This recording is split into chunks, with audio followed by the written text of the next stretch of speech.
Adults, stop manipulating, controlling, and lying to kids.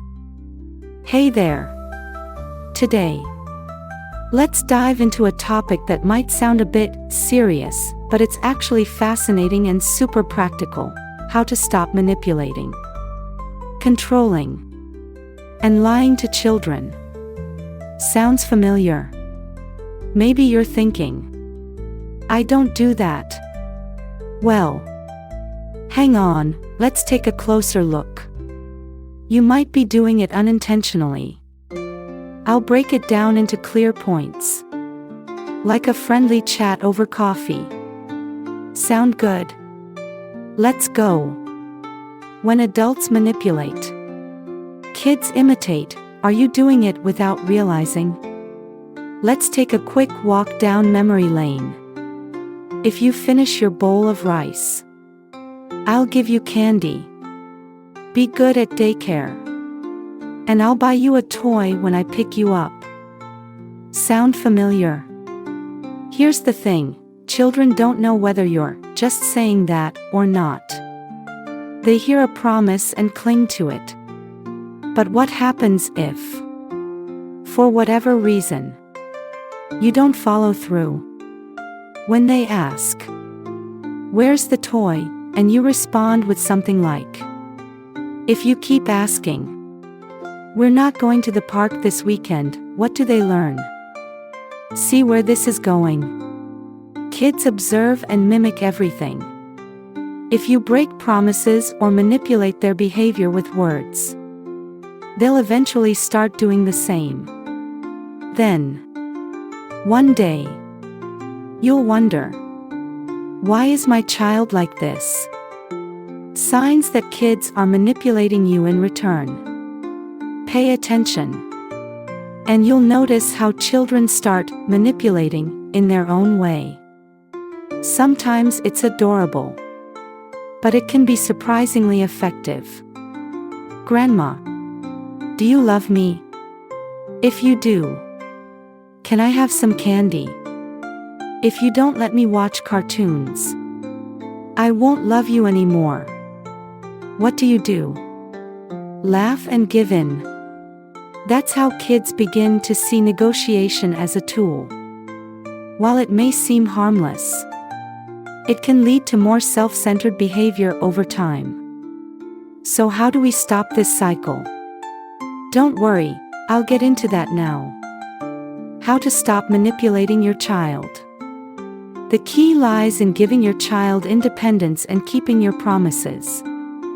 Think of yourself as your child's partner rather than their controller.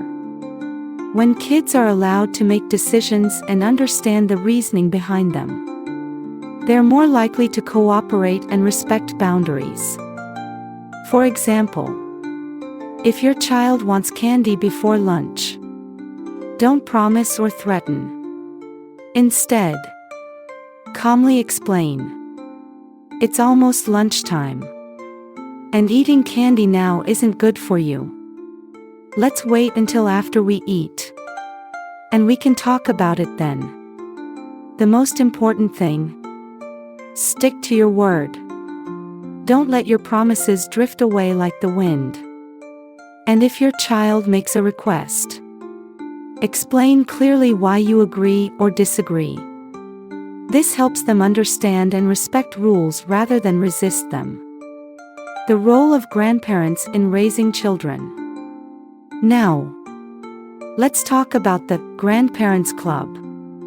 In many modern families, having grandparents help care for the kids is invaluable.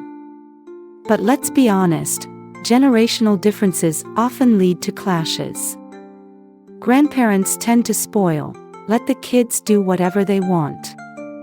Parents, on the other hand, feel pressured. We need to be strict to keep the kids disciplined. The result?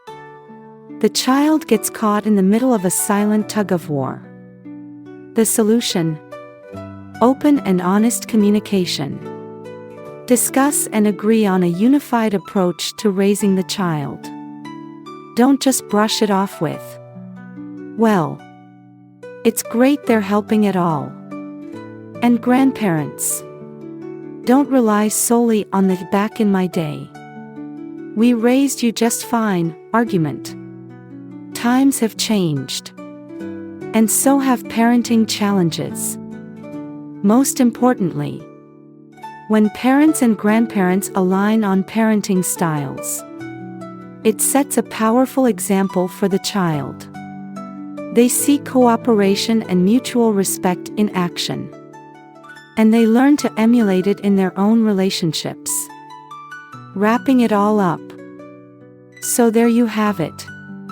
Raising kids isn't easy. But with a little thought, patience, and teamwork, it can become a positive and rewarding experience. Be the reliable companion your child needs, not just a controlling authority figure. And what about you? Have you found yourself in any of these situations? Let's share and talk about it. I'd love to hear your stories.